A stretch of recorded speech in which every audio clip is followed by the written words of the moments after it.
गंगा नदी के किनारे एक मुनि का आश्रम था। मुनिवर नदी के किनारे जल लेकर पूजा कर रहे थे कि उनकी हथेली में ऊपर से एक चूहिया गिर गई।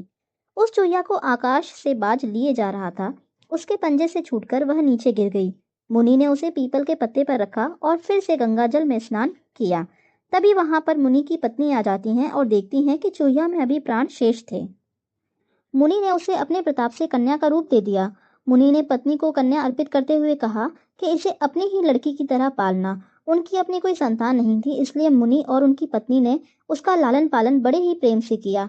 12 वर्ष तक वह उनके आश्रम में पलती रही।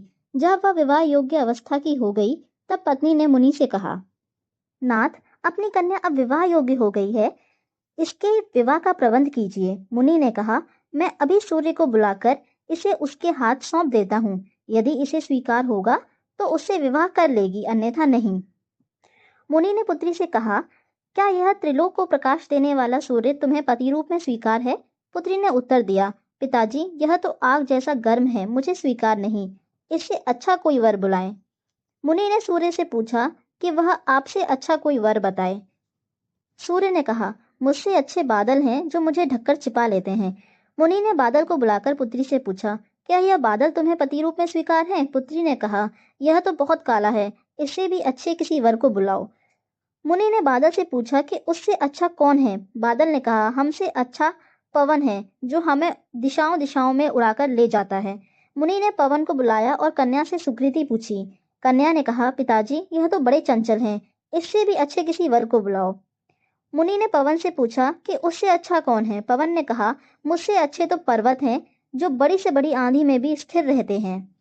मुनि ने पर्वत को बुलाया तो कन्या ने कहा, पिताजी, यह तो बड़ा कठोर और गंभीर है, इससे अच्छा कोई वर बुलाओ।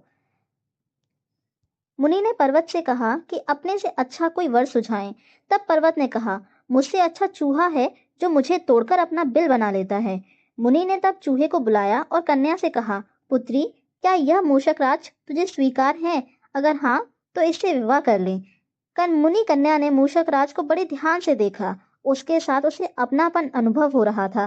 प्रथम दृष्टि में ही वह उस पर मुग्ध हो गई और बोली, मुझे मूषिका बनाकर मूषक राज के हाथ सौंप दीजिए।